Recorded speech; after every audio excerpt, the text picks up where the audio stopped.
Hello all, this is Joe here. Well, I mean, who else would it be? Actually, I know who else it might be. It might be my dog, who's not happy that I'm picking her up. Bubba, hello, say hi to the people!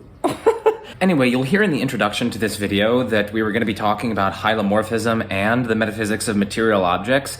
Slight change of plan, you're only going to be hearing the part of our discussion on the metaphysics of material objects, as well as the various puzzles that arise concerning material constitution and material composition. We'll define those terms during the discussion, don't worry. But yeah, I cut out the stuff on hylomorphism for various reasons. During the beginning of the video, I mean really during the whole video, but during the beginning of the video especially, and during the first half, I was pretty nervous because we were recording on the day before my ACL reconstruction surgery, and also I was doing a heel prop to improve my extension, and so I was in quite a bit of knee pain during it, so anyway, I just decided to cut out that portion. I'll probably make an edited version of that available to patrons, so check that out if you're interested. Links to that are in the description, and without further ado, let's get into the video. Hey everyone, welcome back to the Majesty of Reason. I'm Joe Schmid, and today I'm joined by Dr. Eric Olson to discuss hylomorphism and the metaphysics of material objects. So thank you, Eric, for coming on, and maybe you could tell the audience a bit about who you are and what you do. Gosh, who am I? Yes, well, I've been thinking about the metaphysics of material objects for quite a long time now. I'm professor of philosophy at a British university. Like I said, we're going to be talking about hylomorphism and the metaphysics of material objects. I should say for the audience also, I've linked Eric's stuff in the description, like his Phil Paper profile and his Phil People profile, as well as his website, so you could check out all of his excellent articles and whatnot. But now for an overview of today's discussion, we're going to firstly get clear on some key terms and theses going forward, and then finally we will look at puzzles pertaining to the metaphysics of material objects, maybe like the statue in the lump of clay or puzzles of material composition and whatnot. Okay, all right, without further ado, let's dig into some key terms and theses. So I guess first off is a relatively simple one, material objects. So Eric, can you tell us what's a material object? What are philosophers talking about here? Well, there are things made of matter, like dogs and cats and tables and chairs and stars and planets. Things that we can see and move around and that have a surface and that have physical properties that it's the business of the people in white coats to investigate. I guess next up is like composition and how it contrasts with constitution, as philosophers understand these. So what is composition and constitution? Well, those are just two technical terms. Composition is usually defined as a parted relation. Okay, so a thing is composed of its parts. So, for example, let's take an uncontroversial example. This cup is, sorry, not uncontroversial, because this is a sort of skinhead England fan cup, which I happen to have. It's composed of atoms. That is, there are a whole lot of atoms, each of which are parts of the cup. And the cup has no other parts other than those atoms, though atoms are perhaps parts of the atoms and things made up of lots of atoms, like the handle, for example. Right. So every part of the cup shares a part with at least one of the atoms, and all the atoms are parts of the cup. That's what it is for the atoms to compose the cup. Constitution, that's another term of art. I myself don't believe in constitution, by the way, but the thought is that there are actually two things here. There's the cup, and there's also a certain portion of matter or of porcelain or whatever it is. The portion of matter, and they're different things, because I could smash the cup and destroy it, but the portion of matter would still exist. I wouldn't destroy any of the porcelain by doing that. That's the thought anyway. And likewise, maybe I could replace the handle with a different one made of different stuff. The cup would still exist, but the portion of matter, well, perhaps if I destroyed that porcelain by burning it, let's say, the portion of matter, the lump of porcelain, would no longer exist. And this, by the way, is a controversial metaphysical thesis, what I've just said, but it's summarized by saying that the portion of matter or the lump of porcelain constitutes the cup. Okay, in other examples, a dollar bill is supposed to be constituted by a piece of paper, and the people who say this think that the dollar bill and the piece of paper are different things. I'm not sure whether you could destroy one of them without destroying the other one in that case. But in another example, some people say that a person like you or me is constituted by say a lump of flesh, or maybe you might say a body or a biological organism. And the person and the body or organism might perhaps go their separate ways if you had a brain transplant or something like that. Awesome. And then because this may be relevant to our discussion of like certain puzzles of material composition, maybe we should just briefly touch on different views of like when composite objects or when various different things compose a composite object. So views like mereological nihilism, universalism, restricted composition. So can you kind of take us through a brief survey of the terrain there? Okay, good. So if you go back to composition, that's the relation that wholes bear to their parts. Okay, you can think of it the other way around. Think of lots of small things like, say, atoms or pebbles or marbles or whatever. You might ask, what does it take for some smaller things to make up a bigger thing? If we had lots and lots of what was my example, pebbles, uh, is there something that we could do that would make a larger object out of those pebbles, an object that perhaps didn't exist before? So we can ask, when does composition take place? That is, what composite objects are there, or under what circumstances do some smaller things make up a bigger thing? So you might say, for example, that let's take another example. Suppose I've got this eraser and this pencil. Okay, how can I get these two things to make up a larger object? Well, maybe I'd have to stick them together somehow, glue them together, let's say, or punch one through the other so that they were somehow physically bonded. Maybe in that case they would come to compose a bigger thing. Or I think you mentioned universalism and nihilism. So another view, perhaps quite a common view actually among philosophers, is that the eraser and the pencil already compose an object. There's already something made up of just of the eraser and the pencil. If I glue them together, then I'll make that object from a detached or scattered object in two parts into a connected object with only that's all in one piece, so to speak. But I haven't created a new object. And more generally, any objects, whatever, any things, whatever, always make up a larger thing. So there's something that made up of your head, my left foot, and the planet Mercury, for example. Okay, and one more extreme view is that composition never takes place. There are no composite objects. There's nothing you could do to the eraser and the pencil or to any other things that would get them to make up a larger composite object. Yeah, I've sometimes heard it articulated as when we're asking like when does a collection of things compose a whole? And there are like three answers: always, never, and sometimes. And then the never is the mereological nihilist view. The always is the basically universalist view, and then a kind of restricted composition is, yeah, sometimes they do, but sometimes they don't.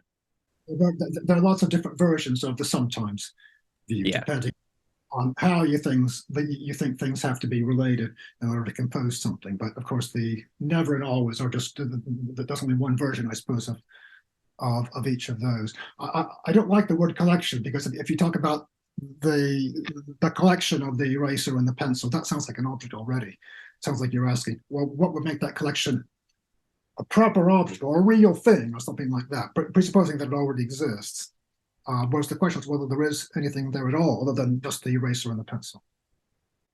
Good. That's good clarification. For the sake of time, we do want to get into the second half of our discussion, which is on various puzzles pertaining to material objects. Okay, so first up is the statue and the lump of clay. This is a classic one, and we kind of mentioned it earlier a little bit when we talked about Constitution, but what's the general puzzle here? And I kind of want to know how you go about, like, what's your proposed solution to this problem of the statue and the lump of clay? Well, okay. Suppose I haven't got a lump of clay, but you imagine that I do. It's an ordinary sort of nondescript lump of clay, and I model it into, let's say, the shape of a bust of Socrates, let's say. Okay, and then I might become dissatisfied and squash it. So it looks like there's a lump of clay which changes its shape twice, from nondescript to Socrates head shaped, and then from Socrates head shaped into a sort of pancake shape. It also looks like I've created something, a statue of, or a bust of Socrates, made of clay. Okay, it looks like the statue doesn't exist before I shape the clay in that way, and that when I squash it, the statue doesn't just change its shape, but is destroyed. Okay, so the lump of clay changes its shape twice. The statue doesn't change its shape twice. It exists doesn't come into it exists for only part of the time when the lump of clay exists. If those two claims are right about the statue and the lump, they must be different things, right? Because they have different histories, and they've also got different modal properties or different powers or different potentialities, as the Aristotelians would say, because the lump has got the capacity to take on any number of forms, probably an infinite number, whereas the statue is not. It's got something like that shape, essentially, it seems. And if it loses that shape, that's the end of it. But well, you might say, yeah, so far so good. Tell me something I didn't already know. The puzzle, I suppose, is that it looks like we've got two different material things made of the same matter at the same time. They're physically indistinguishable, as long as the statue exists anyway. They're made of the same matter. There's no difference. Not even God could tell them apart, you might say, other than by looking at their history. But of course, that part of the story is also contingent. You could imagine that I make a statue of Socrates without starting with a lump, but just by, say, sticking together the top half and the bottom half of the statue. In that case, the statue and the lump will have the same career, and yet they'd still be different because they have different modal properties or different capacities. That seems a bit mysterious. So there seems to be nothing to account for. Well, first of all, it seems like that's too many material things. It also seems to, well, you want to ask, why is one of these two objects able to survive squashing and the other one not, given that there's no physical difference? What makes them different? It looks like there's a sort of brute difference, but it's not a physical difference. So it looks like physical objects have got some essential non-physical aspect to them, which is responsible for their capacity to survive and not survive certain events. Yeah, that was good. So there, like one unintuitive maybe element of this is that seems that there are too many objects here. That when you're just looking at the bust of Socrates or something on your shelf, how many objects are up there? And it's just the Socrates thing. You're like, two. Like, wait, is there something behind the Socrates that, like, people intuitively are gonna be like, what? There are two things there? Anyway, so that's one kind of element of the puzzle. Another element of the puzzle is, yeah, like, what could explain their difference? Why is one of them able to survive squashing while the other one isn't, despite the fact that they literally share seemingly the same physical, structural properties, what have you? They're kind of physically indistinguishable in some sense. So those two puzzles, how do you go about navigating this problem? Like, what do you make of it? I have to say one more thing. I think the puzzle of the lump of clay in the statue is maybe not even the most difficult or the most troubling puzzle of this sort.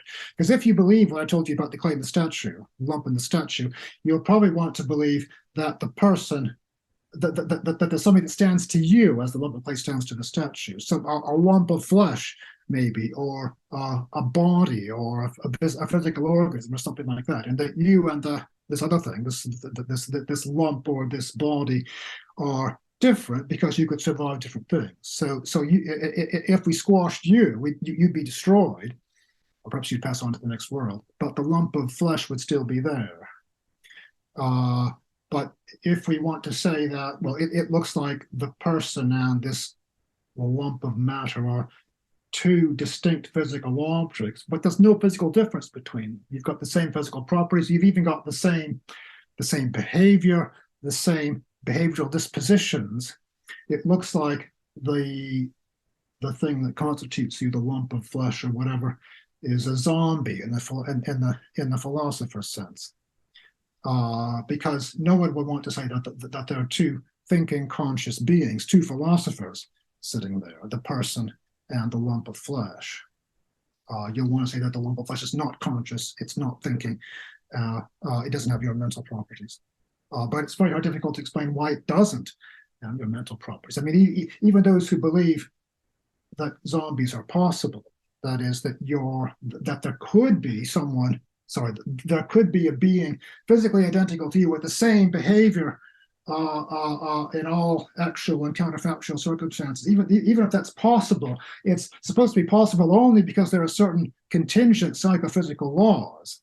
Okay, as it happens, any being with that physical constitution is going to be conscious. But this law needn't hold. Maybe in some other possible world, so to speak, the psychophysical laws are different, and beings of that physical nature are not conscious. Even if that's possible, that's no help in explaining why the lump of flesh that actually constitutes you is not conscious, because it's, of course, subject to the very same psychophysical laws as you are. So that's a third element of the puzzle. So you've only made it worse. Now try to make it better for the audience. And for so anyway, yeah, how do you kind of navigate this? There isn't any easy solution to these puzzles, and just conceding that, well, yes, you could have two physical objects made of the same stuff at the same time is not really a very good solution, because it implies that there are actual philosophical zombies. In fact, there are as many zombies as there are conscious beings walking around, and it creates this mystery of why one of those beings sitting there is conscious and the other one is not. I don't believe in constitution. I don't believe that there are ever two material things made of the same stuff at the same time. So I don't believe that there is a lump of flesh or an animal or a body or whatever we're sitting here that's distinct from me. I think I am the animal, and I don't believe in things in lumps of flesh. But this answer, you might think that sounds plausible, but it's difficult to generalize. If I say, well, in the case of the lump and the statue, there aren't. What I've just said might sound plausible in the case of human beings, but how would that generalize to the case of lumps and statues? You might ask. Maybe the natural thing is to say, well, a statue is just a lump of clay. A statue is what we call a lump of clay when it's got a certain special shape. So I didn't really create a new object when I modeled the clay into the shape of Socrates. I just we might of course talk that way, but really I just changed the shape of the statue of the lump. I made the lump into a statue, but the statue already existed. It simply wasn't a statue then. And likewise, if I squash it, I don't destroy anything. I just cause the lump of clay to lose its property of being a statue. Okay, and thereby lose also its aesthetic interest and maybe a lot of its value and so on. If I were an actual competent artist, it would lose a lot of value in that case. So there are lumps, but no statues, you might say. Stock of statues is just a sort of convenient manner of speaking. But that's not very easy to generalize, because if there are lumps of clay, there ought to be lumps of flesh as well, and that leads back to the zombie problem that we started with. So yeah, there's no easy solution to these puzzles. I'm inclined to say that there are no lumps of clay either. Interesting. So do you go the kind of Peter Van Inwagen route? I'm very sympathetic to that view. That is, this is going back to the question of composition. When do small things compose something bigger? When do some atoms or some fundamental particles compose something? Well, I think sticking them together into a lump of clay, so to speak, is not sufficient to get them to compose something. There's just a lot of particles there. But I don't really want to say that I'm just a lot of particles, and I don't really exist. There are just a lot of particles here sort of cooperating to answer your questions. I'm not very happy about that, though I take that view seriously. Interesting. So what's so special, one might think, about living things, which could account for why they get to be these very privileged denizens of reality, whereas lumps of clay don't? Those are just, let's say, particles arranged lumpwise or something like that. So, like, I guess, I mean, is it kind of brutalist view? There's no explanation, or is there something special about living things? Do they have some sort of irreducible causal powers? Like, what is it that could account for this difference? Okay, first of all, let me just clarify. I'm not saying that lumps of clay are second-hand denizens of reality, or second-hand, or sorry, not second-hand, second-rate denizens of reality, or second-rate objects. That they're not proper things. I'm saying that there aren't any such things at all. So the question is what makes organisms special as opposed to lumps of clay, because I don't think there are any lumps. The question is, what is it that makes these particles what is it about the arrangement of these particles that makes them compose a bigger thing, whereas uh, uh, these particles in a level play don't compose anything big. Good. That's an excellent clarification. Yeah. And I suppose, well, I haven't got any very satisfying answer to that question. I can really only repeat what Benenwagen says. If we start by asking, what does it take for small things to compose something bigger? It's very hard to give a general systematic answer to this question, other than always or never.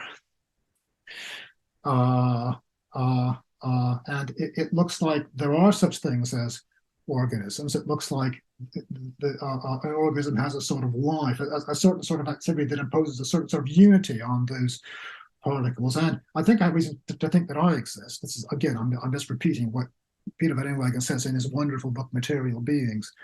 I think I exist. And there's a very famous argument for that. For that claim. It's hard to see how I could be mistaken in believing that I exist. But if I exist, I'm a material thing with lots of parts. I'm an animal, I suppose. I don't buy Descartes' view that I'm some sort of immaterial thing with no parts at all. I don't like that at all, for other reasons that we haven't talked about. So I know that there's at least one living organism, and it would be rather arbitrary to say that there are human organisms, but not other organisms like dogs and cats and trees and so on. So I would say that at least that things compose a bigger thing if if their activities constitute a biological life, to use Wittenwagen's phrase. Whether there are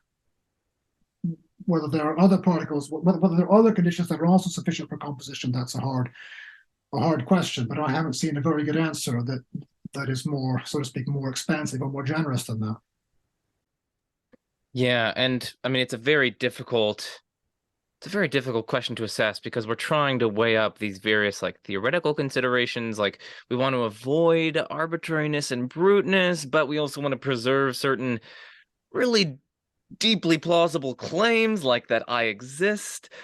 So it's like, and we want to have a relatively elegant view that kind of unifies things. So it's weighing up all these different theoretical considerations that I think makes this so difficult. It's not a view that seems immediately plausible and attractive. That I mean, the view is that the only material things, the only concrete objects, are elementary particles with no parts, like protons. Sorry, not protons, like quarks and electrons and neutrinos, and organisms. That seems that's a very sparse desert landscape, and and raises all sorts of questions of like you were asking, why? What's so special about organisms? And I haven't got a really satisfying answer to those questions, but I don't know of any answer to this question of this composition question that does any better on this score. Yeah, because I mean, like some of the alternatives are like, well, you don't even exist. I mean, that's one alternative. Like you don't exist. I mean, there are only the fundamental particles arranged various ways and whatnot, and that has various different costs. Another way to go is, yeah, it's the always answer to that question. So, it turns out my left toe, Mars minus a certain particle in its core, plus your glasses, plus the left half of my glasses, that composes an object. So there's that, and then you got other views where it's just like always a brute fact, and oh man, that just seems so implausible. So anyway, all these views have certain costs, it seems, and it's a really tricky matter weighing these and weighing them against their pros. There aren't any nice and easy and satisfying answers to these questions, not that I know of anyway. Any philosopher thinks that they've got a nice, easy answer is cheating. Pulling the wool over your eyes, I would say. Yes, exactly. Okay, so that's the statue in the lump of clay. Now on to one that I think is heaps of fun, which is the Sorites paradox. I don't have any grains of sand in my hand here, so there's no heap here. Adding 1 grain of sand to this, whatever I have in my hand, doesn't make a heap. And it seems like anytime we add 1 grain of sand, that doesn't make the difference between a heap and a non-heap. But of course, if you generalize that principle, well, then even a billion grains of sand, or let's say a million grains of sand, that's not a heap. And that seems really implausible. Surely there's a heap in my hand if I have like 10 million grains of sand here. So it would seem as though there has to be some sort of very precise, seemingly arbitrary cutoff between heap and non-heap, and that might seem implausible. So there are various solutions to this. I wonder how you navigate the kind of these sorts of Sorites paradoxes. Yes, well, of course, I don't believe in heaps of sand, but that doesn't get us very far because you can have a Sorites paradox to do with an organism. You just take a dog or whatever and start removing atoms one by one. Eventually, there won't be a dog there any longer. There won't be an animal there any longer. But it's hard to see that removing just one atom could destroy the animal. And yet it seems that at some point the animal is destroyed. Yes, I haven't got any. There's no nice, simple, satisfying solution to this puzzle. You might say that somehow there is a point. Suppose we just remove one atom at a time. There is an atom removing which does destroy the dog. Of course, we couldn't know which one it was because the process is so gradual and but there is so to speak, a precise line there somewhere or other. Or you could say that it's indeterminate. There's a gray area. At the beginning of the process, there's definitely an animal. At the end of the process, there's definitely not, but only a bunch of particles. But there's no last moment at which there's a dog, or first moment at which there isn't a dog. There's just a sort of vague period at which during which there's not definitely a dog there, but definitely not a dog there either. That's the thing that I would like to be able to say. I suppose that there's indeterminacy, though that's got other difficulties. Yeah, I was gonna say like like apply that to humans. Well, I mean, I guess it could also apply to a dog. Like, would that apply?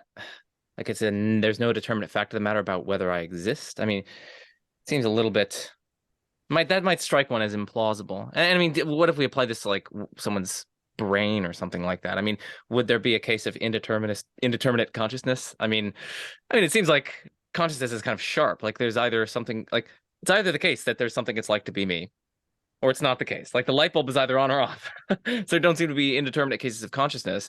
But I'm wondering if you'd be able to accommodate that. I'm not sure whether, well, I'm much less worried about consciousness, actually. I mean, think about the process of going to sleep. Is there really a last instant when you're conscious? It seems to me that falling asleep is a gradual process. That there is a point at which you're not definitely conscious, but you're not definitely not conscious either. But so I'm not worried about borderline cases of consciousness. I'm a lot more worried about borderline cases of existence, because it looks like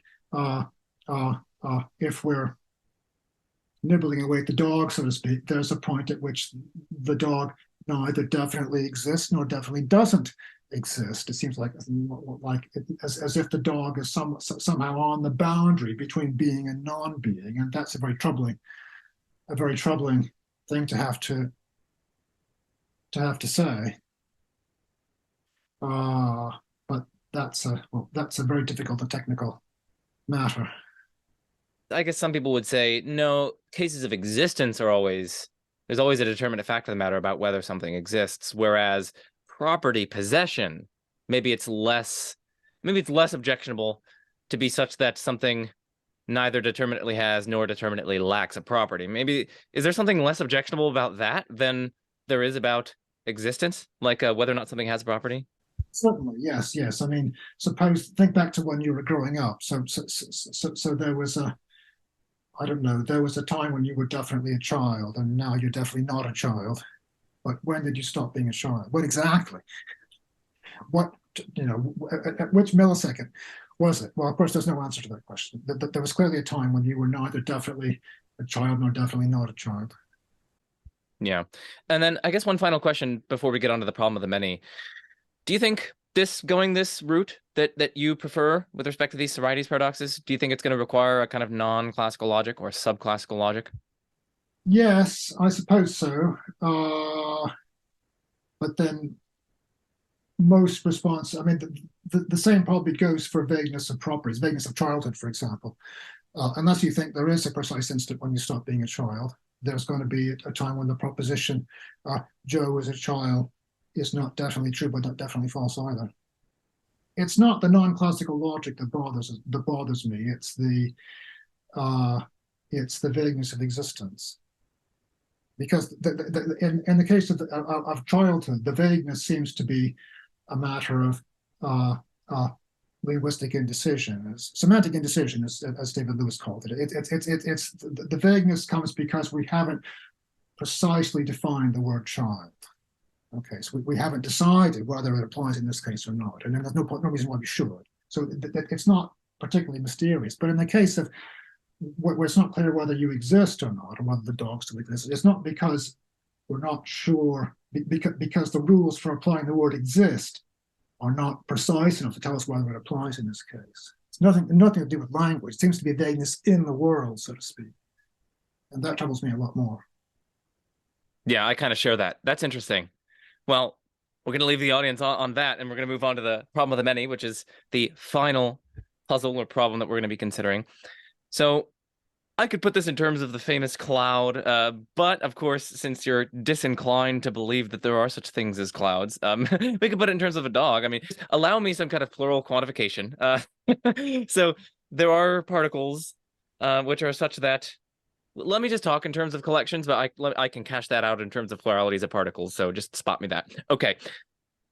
So there are certain collections of particles which are different collections, but which seem equally good candidates for composing the dog. And it seems like it can't be the case that all of them compose the dog. It seems like but we don't really want to pick one of them in particular, because it seems totally arbitrary for it to be that particular collection which compose the dog and not any other collection of particles. One way to go is just to say that there are no dogs so that we don't face this.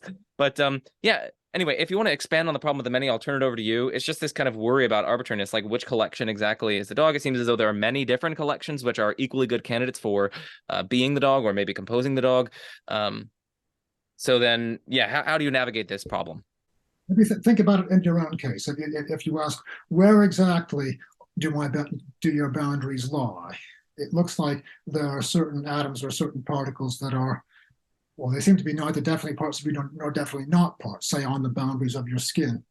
But it seems that you must be, composed of certain particles. Okay, suppose you're composed of, let's call them the X's. But then take the X's together with some other particle that's definitely not a part of you on your boundary. That's a different collection. But those are different particles, the X's plus that one. Or you could take the X's minus one, which is a part of you, but not definitely, anyway, it looks like there are a whole lot of candidates, so to speak, a whole lot of, as you put it, precise collections of particles that are equally good candidates for being the particles that make you up right now. So which one is it? Exactly which particle is it that make you up? You might want to say that actually, if we ask which thing is Joe, well, maybe there are millions and billions and trillions of different entities, different physical objects that are all equally good candidates for being Joe. They differ only by one single atom, but they're all. But there's nothing special about that one atom. They're equally conscious. They're all very clever philosophers and so on. So it looks like there are millions and billions and trillions of Joes that are, of course, indistinguishable for practical purposes, but still different because they've got different parts. That's the puzzle, I suppose. I don't have a favorite solution to this. I find it incredibly difficult, but I'll turn it over to you because I'm interested. I mean, I can kind of suspect where you're going to go given what you said so far, but I'll just turn it over to you. there are three things you might say. Three things come to mind. Okay, one is to say that this just shows that I couldn't be material objects. So if my being made of atoms implies that actually what looks like one philosopher is actually millions and billions and trillions of different philosophers differing by only one single atom, then so much the worse for materialism. I've just finished writing a book together with a co-author called Aaron Siegel, where I'm defending materialism and he's defending immaterialism or substance dualism. And this is one of the arguments that he gives for substance dualism. Precisely this sort of argument. He calls it the argument from fuzziness. That book will be coming out in July, I think. So is it the Rutledge little books about big debates or whatever? That's right. That's right. Awesome. Yes. I encourage you all to place an order right now for that book. But anyway, that's one answer. Okay, dualism. That has the disadvantage of seeming to leave all of these millions and billions and trillions of different philosophers, material philosophers, in addition to the one immaterial philosopher. So I'm not sure whether that's a very good reason. It doesn't by itself solve the problem. Anyway, okay. Second possible answer, well, you bite the bullet, so to speak. You accept that, strictly speaking, there are millions and billions and trillions of different philosophers trying to answer these very hard questions. But because they share all but one or a small number of their atoms, because they're so similar, they're massively overlapping, well, we count them as one for ordinary purposes. So it's still true to say, it would be misleading to say that there are, if asked how many people there are in this room to answer millions and billions and trillions, there's only one for all the reasons that matter, practically speaking. Okay, so we just sort of live with that. So we count ordinary objects, but we count massively overlapping objects as one. Okay, for ordinary purposes. That's a second possible. I was going to say solution, a response to the puzzle. Okay. Third response, the one that I would like to give, is that there's really only one philosopher here. And it's this philosopher is not an immaterial thing with no parts, but really is a physical object. It's just that my boundaries are vague and fuzzy. There are certain atoms which are not definitely parts of me, but not definitely not parts of me either. And again, this is not because we haven't defined the word part precisely enough, because it's not that our definition doesn't tell us whether to count those things as parts or not. It's nothing to do with that. It really is vagueness, so to speak, in the world, as in the case of vague existence. That's my preferred solution. Sorry, response rather. I was mistaken when I said that was the last one. I do want to cover this final one. So it's about causal redundancy arguments. So Trent Merrickx famously gave a case of a baseball, but anyway, I'll just give a rough, broad characterization of causal redundancy arguments. So these sorts of arguments basically allege that all the causal work attributed to like ordinary macroscopic objects is really performed jointly by their microscopic parts, which kind of makes ordinary objects, as it were, like epiphenomenal. They don't really seem to do anything. And Trent Merrickx argues that the best solution to this is just to say that there are no such things, since if there were ordinary objects like baseballs, they would be causally efficacious. That's just like part of our concept of them, or something like that. Whereas, I mean, of course, one might respond by saying that there's kind of a causal overdetermination here, like, yes, that is part of our ordinary concept of baseballs, and they do cause things, even though all the causal work that we ordinarily attribute to them is also done by their microscopic parts arranged baseball wise. So anyway, some people go a kind of causal overdetermination route. Some people say that there are no such things as baseballs. I'm also wondering if you could touch on in your response whether you think that there's also a causal redundancy argument that applies to organisms too. Like, you might think that any causal work that we might attribute to organisms as wholes could be performed jointly by their microscopic parts, like just the atoms that compose me. So if you could touch on that in your response. So anyway, I'll turn it over to you. Okay, well, let me start with the last point first. So I don't know what to say about that. I don't know whether you could account for everything that I do in terms of my all these particles acting together in concert, so to speak. if you could account for that, then that might, well, I suppose that might be a reason to doubt whether I exist. You might say that in that case, there could be the illusion that I exist. Of course, it wouldn't be the illusion of anything, and nothing would be under that illusion.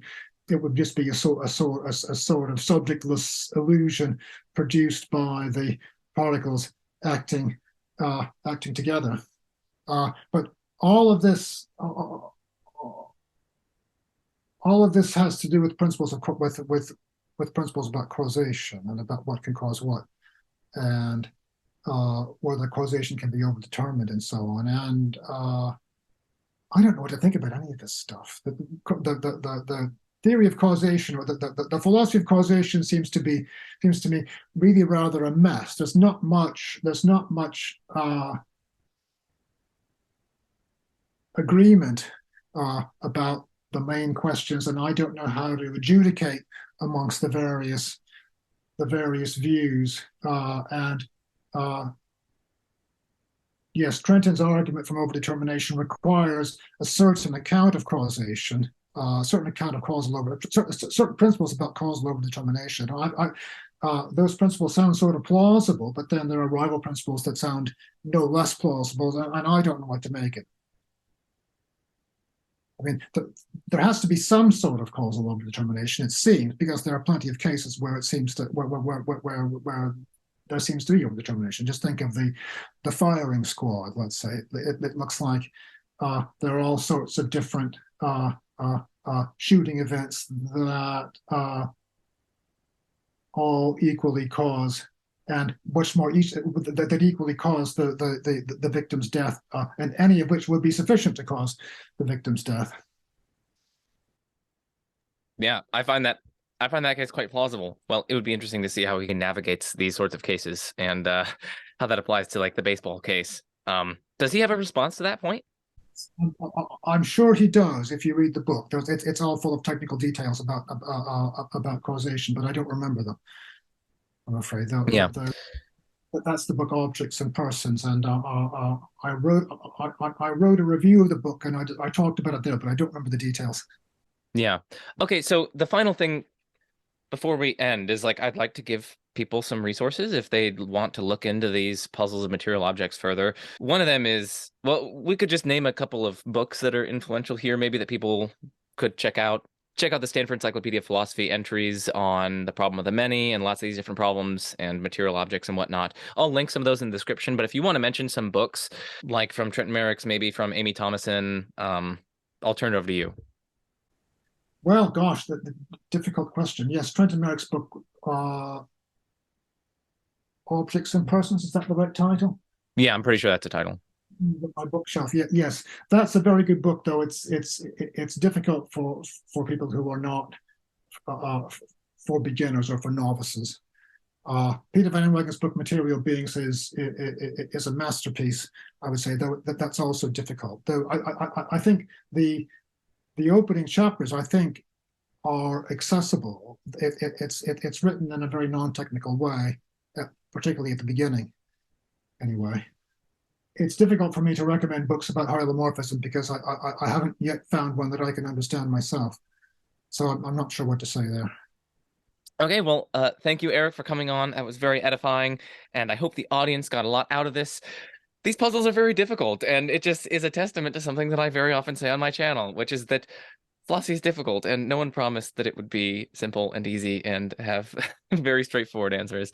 So, yeah, the more that I've studied these puzzles of material composition and constitution, the more I just get utterly baffled. Yeah, anyway, thanks again, Eric, for coming on. I really enjoyed this, and I hope my audience did as well. What better way to end is there then? I'm Joe Schmid. This is The Majesty of Reason, and peace out.